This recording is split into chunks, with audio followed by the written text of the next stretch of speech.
And then Walking while black. I don't think so. Walking Walking while black. I don't think so. You know, the world is against you. Don't let them be. When this young black man appeared in court to contest a straightforward marijuana charge, Judge Fleer was utterly astounded. I won't reveal the conclusion here, but let's just say that things take a completely unexpected turn and the judge doesn't hold back at all. After this case, we have 3 more scheduled. Every one is more hectic than the previous one. However, please share your thoughts in the comments section on a judge being so open about the race card and essentially giving someone a free pass while still breaking the law with marijuana. Tell me if he was being fair or if this was just a statement. Let's get started and observe. Blake, Mr. Blake, you're charged with possession of marijuana.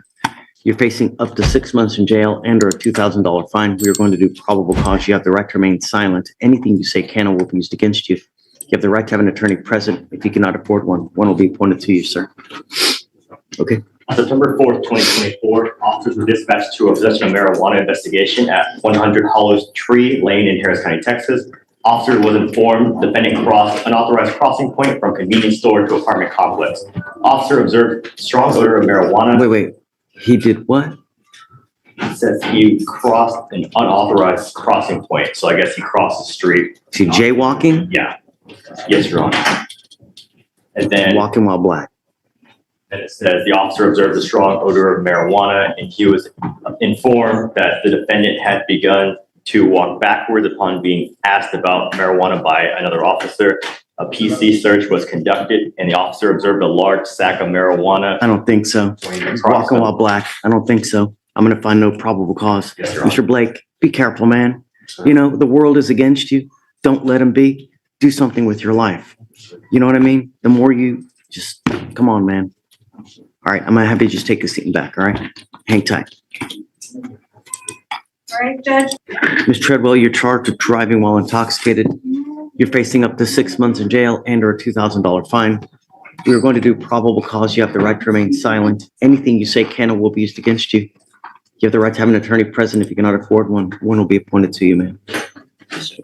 On September 4th, 2024, officers observed defendant's vehicle failing to maintain a single lane at 2600 Eldridge Parkway in Harris County, Texas. Officers observed defendant's vehicle swerve on multiple occasions, cross over center stripe lane divider, and on one occasion almost strike another vehicle. Traffic stop was initiated. Officers made contact with the defendant, who was the driver of the vehicle. The officer observed lethargy, slurred speech. Defendant was read the DIC and refused blood. A blood search warrant was obtained and executed. Defendant was ID'd with a Texas driver's license. Did you say there was an odor of alcohol as well or no? No, Your Honor. Hey, Ms. Don't say anything. I'm sorry. Ms. Treadwell, I'm going to find that there's probable cause to go forward with your case. Do you have a Texas driver license, ma'am? Yes, sir. Do you have valid liability insurance in your name? Yes, sir. Okay, I'm ordering you now as a condition of your bond not to consume alcohol, illegal drugs, or unprescribed controlled medication. You need to understand if you're taking any kind of medication for depression or any other prescribed medication, controlled medication, it's still possible to abuse it, intoxicate, or make yourself, without the ability to drive. If you take too much, if you do something that you're not supposed to, you end up on the street again, I'm going to put you in jail. Do you understand that? Yes, sir. Does she have any prior DWIs? I'll check, Your Honor. You can run her NCIC, please. How old are you, ma'am? 32. What do you do for a living? I'm a case manager for individuals with mental health and IDD. Are you married, children? I have 2 kids. I'm not married yet. You have 2 children? Yes, 2 daughters, 11 and 4. No previous DWI, just a previous theft. Okay. Did you want to apply for an appointed lawyer, ma'am? I can't afford it right now. I lost my job due to this incident. I'm offering you a lawyer. Would you like a court-appointed lawyer, ma'am? Yes, please. I understand the stress about this, but don't abuse any kind of dope. Imagine if you go to jail and you don't have anyone to bond you out, who's going to take care of those? Ma'am, Ms. Treadwell, I want you to listen. I know you're thinking about what to say, then you don't listen. If you go to, I'm gonna listen. Yes, sir. if you go to jail and I can make your bond $15,000 and you don't have anyone to bond you out, who's going to take care of those 2 little girls? You need to consider this next time you're out there in the free world, because if I find that you're a danger, that you do something to violate these conditions, I'm going to put you in there. I'm not giving you any more PR bonds. Yes, sir. You understand? Okay, I need you to fill out an application for me now. So deputy's going to give you an application. After that, I'm going to have you go to Victoria, sign a reset. You will eventually meet with Rachel for your bond conditions, and then we'll have you take your seat in the jury box. All right? Yeah. We'll direct you if you want to head that way. When this young black man appeared in court to contest a straightforward marijuana charge, Judge Fleer was utterly astounded. I won't reveal the conclusion here, but let's just say that things take a completely unexpected turn and the judge doesn't hold back at all. After this case, we have 3 more scheduled. Every one is more hectic than the previous one. However, please share your thoughts in the comments section on a judge being so open about the race card and essentially giving someone a free pass while still breaking the law with marijuana. Tell me if he was being fair or if this was just a statement. Let's get started and observe. Okay, Yasha, hey, How are you? what's going on? Judge, I'm here on Mr. Tyrell, Ian Tyrell. He has the bond violation. Come up, Mr. Terrell. I'm sending you now for a drug test, sir. Sir. And then if you ever miss another drug test, I'm going to put you in jail, no questions asked, and I'm going to make your bond probably double what your felony is. Do you understand? Sir, As it stands, I ordered you not to consume alcohol or any kind of dope. We're going to test you now. We'll see what it shows, if anything. And then you have other things to do? yes, Judge. You want to, can you come back? Yes. Okay, take a seat for me, Mr. Trump. We're going to find out here shortly. What did you test positive for? Sir, Is that why you keep going? I hear you over there, man. I stopped. Really? Sir, I have. For you to test positive, that means you probably did it within the last 2 days. Sir. Okay, I don't believe you. I did it. I stopped doing it probably about a little bit under a week ago, probably like 4 days ago. Yeah, okay. Judge, I'm just being honest, sir. He I'm not admits that trying- he used, but he needs help, Judge. I'm He's I'm getting help. and I'm gonna give it to him. I've been going into A meetings and stuff as well. It's not working for you because you're still using. And I'm not gonna take you coming here and telling me that I've quit, I'm gonna stop. I told you that when you first got here. And that was the time when you start doing what you need to do. You now have shown me that you're incapable of stopping on your own. So I'm taking you in. Sir. Goes with you. No, you test positive for cocaine. You have an open felony case. Judge, we can't put as a condition of his bond some sort of I treatment. already did. I already did, Yasha. Some help, at least, Judge. Yeah, I'm gonna have him T-Raz as soon as we get him back in there. And if they say inpatient treatment, boom. But what's his last name again? Tyrell? But we can do the TRAS right now. Yasha. If I don't take him into custody now, I'm telling him it's okay for him to do cocaine and that he's just gonna walk out of here. You think it'll ever stop? Really? You can test him on Monday again. He was out free and clear. He had the opportunity not to do it. He had the opportunity to clean himself. The only reason he's telling me now he wants to clean himself is because he's going in. That's the only reason, Yasha. Mr. Terrell, if you think that you're going to use cocaine and that you're going to walk out of here, it's just not going to happen. Goes with you. Chance, please. I already gave you a chance. I'm a child, sir. I would just like one more Then chance. if you're using cocaine out in the free world, you have no business having a child with you. Do you think you could give me one more chance? No, he goes with you. Sorry, Mr. Terrell. It's not gonna happen. Sorry. I can't let him go, man. I can't. I know, and I'm gonna give it to him now. The judge's decision here makes sense even if it feels tough. Situations like this aren't unusual. When someone violates probation, they often end up back in court and may be ordered into treatment again, but at some point giving repeated second chances without meaningful consequences can backfire. If another judge had let him walk again, it could easily have signaled that the behavior isn't being taken seriously, increasing the chances of immediate relapse. This isn't about being overly harsh, it's about recognizing the reality of addiction. Cocaine in particular is notoriously difficult to quit. Many people struggle with relapse unless they receive structured long-term support, not just a brief intervention or warning. Unfortunately, the system sometimes leans on short rehab programs as if they're a complete fix when the data suggests otherwise. A lot of individuals cycle right back through the system. It's fair to hope this person turns things around and proves the odds wrong. That does happen, but realistically, this outcome feels less like a victory and more like a pause before what could be another setback. Come up, Ms. Bautista. Go around the other way for me. You are Jasmine Bautista. Ms. Bautista, you're charged with two cases. You're charged with assault of a family member. You're also charged with terroristic threat of a family or household member. On both of those, you're facing up to a year in jail and or a $4,000 fine. We are going to do probable cause. You have the right to remain silent. Anything you say can or will be used against you. You have the right to have an attorney present during any questions and interviews of the state of Texas. If you cannot afford a lawyer will be appointed to represent you.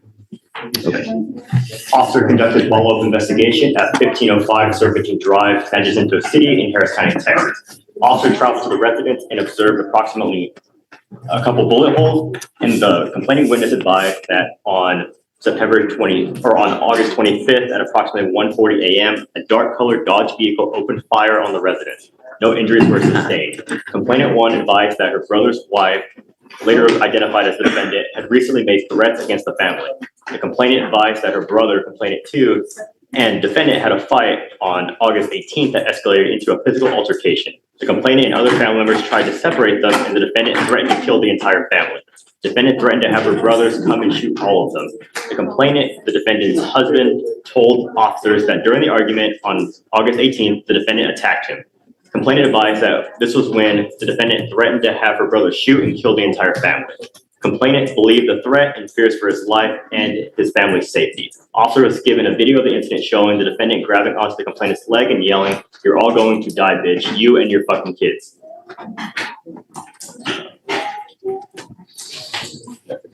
That statement, "you're gonna die," say that last statement again? "You're all going to die, bitch, you and your fucking kids."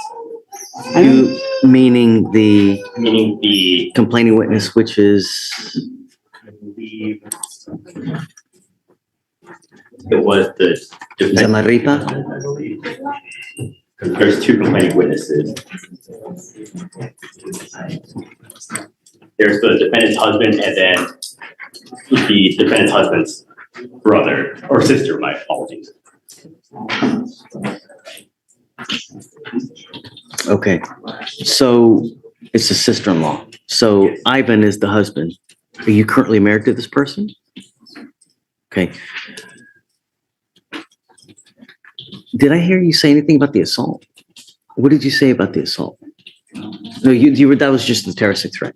In there, it says that there was a video of the defendant grabbing the complainant's leg. And then and there was also a physical altercation that they had to get involved in, separate them. Okay, well, tell me about the assault. There has to be some kind of, Can I have a response when he's done with that? absolutely. Let me see if I can find the OR, Your Honor. Sure. I have here, it says, on August 18th, 2024, the defendant, Jasmine Bautista, and the complainant were arguing and they were physically fighting. Raquel Zamarripa stated she saw the defendant scratching her brother. Raquel stated that she got involved to try to stop them from arguing and fighting, and that is when the defendant began screaming threats to her. The complainant and the other household members that she was going to have them all killed. The complainant statement, she believed the defendant could and would perform these threats. Yes, Your Honor, there's that, and then when she grabbed the complainant's leg. So there's that first physical altercation where they had to intervene, as well as whenever she grabbed the complainant's leg.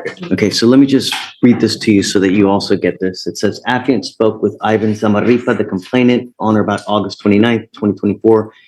At the Jacinto City Police Department, Ivan stated that he has dated and lives with the defendant, Jasmine, for about a year.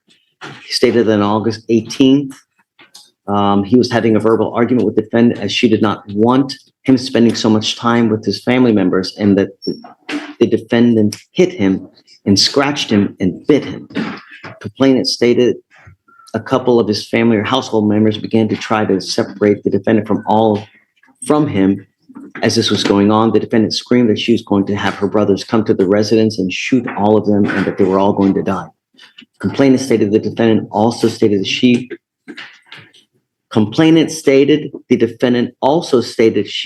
said they were all going to die, even their kids. Complainant stated that he took the threat seriously and was in fear of his family's life. And as of the date, his residence received gunshots on August 25th, 2024. He is in fear of his own serious imminent bodily injury.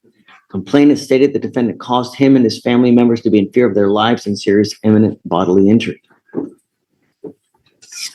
Complainant stated the defendant's assaults caused him pain and injuries. He showed photographs of his injuries from the night of August 18th, 2024. Affiant notes there were several fresh scratch marks on the complainant's back, chest, face, arm, and eye. Affiant also saw 3 fresh bite marks on the complainant. There's really no justification for behavior like this, no matter how angry someone gets. Resorting to drive-a-bee tactics over family disputes is reckless, immature, and dangerously irresponsible. It's the kind of decision that turns a heated moment into a life-altering criminal case. If Judge Flesher decides to proceed with the charges, those involved could be facing serious consequences under attempted aggravated assault with a deadly weapon statutes, which in some states can carry penalties of up to 20 years in prison. What makes the situation even more severe is the presence of children in the home. Firing into a residence where kids are inside can trigger additional charges, including child endangerment, which often leads to enhanced sentencing. Prosecutors are known for stacking charges in cases like this to ensure maximum accountability, and this situation fits that pattern perfectly. It also raises questions about judgment and upbringing, because most people are taught to resolve conflicts through communication, not violence, and from the looks of it, this courtroom situation is only going to escalate further. Complainant showed affiant of the incident where the defendant is holding on to the complainant's leg while she is sitting on the ground, and the complainant is trying to get away, and I heard her screaming, you're all going to die, fuck your kids." Affiant looked up defendant's driver's license number, yada yada, compared it to the video, and positively identified the defendant as Jasmine Bautista. Yes. What do you got? Your Honor, the very same day that this happened, she went to the hospital for her injuries that were caused during this incident. She filed an assault charge. I think it's one of those situations where they file first. I have tons of pictures showing injuries all over her body. There were 6 people, family members of the defendant, that attacked my client at the house. They all attacked her, even the complaining witness on the assault here. Your Honor, if she grabbed her leg, I don't hear any statement that it caused her pain or anything to that degree that would make it a Class A misdemeanor. It seems Here it like it would have been says- appropriately filed as a Class C. No. I mean, it says here, where it says, Yes, Your Honor, the RIP was also performed as well. okay, And it says that the complainant called the police because the defendant was threatening her brothers that she would kill the complainant's family. And then the defendant was biting the complaining witness, scratching the complaining witness, hitting the complaining witness, and spit on the complaining witness's face. And that's what was listed as far as the assault in the RIP call. do we know if that are they still communicating? Do they want to have contact or no? Ivan wants no contact. Okay, I am going to find that there's probable cause. Ms. Bautista, I'm ordering you as a condition of your bond not to have any contact with this person, not to be in possession of any weapons. I'm going to tell you now, I will do everything in my power to protect the city. If I hear that there's more gunshots, any kind of drive-bys or anything like that, it's just not going to go well. You're the one that's going to end up going to jail. So just for now, cut ties, just go on. You have kids with this gentleman? Okay, it's wonderful. Just plenty of other fish in the sea. You know what I mean? Really, so many. Just please, there's a protective order in place. I would get to know it, because if you violate the protective order, the state they will file additional charges against you. And then it's really going to go sideways. So please, no contact, no weapons, okay? The protective order extends to him and to Raquel Zamarripa as well. Do you have any questions? So one more thing you need to understand is that the protective order limits you from going within 200 feet of where they live or where they work. So understand that you can't go over there. Even if he calls you and goes, hey, come on over, let's talk it out. I love you to death. Come on. No, if you go, you're still in violation, even if he were to ask you to go over there. So just, if he calls you, don't answer. Calls from an unknown number, hang up the phone. If he texts you, don't reply. Just, that's it. Give me questions. You have a great lawyer there. She will take care of you. She's junkyard dog right there. She really.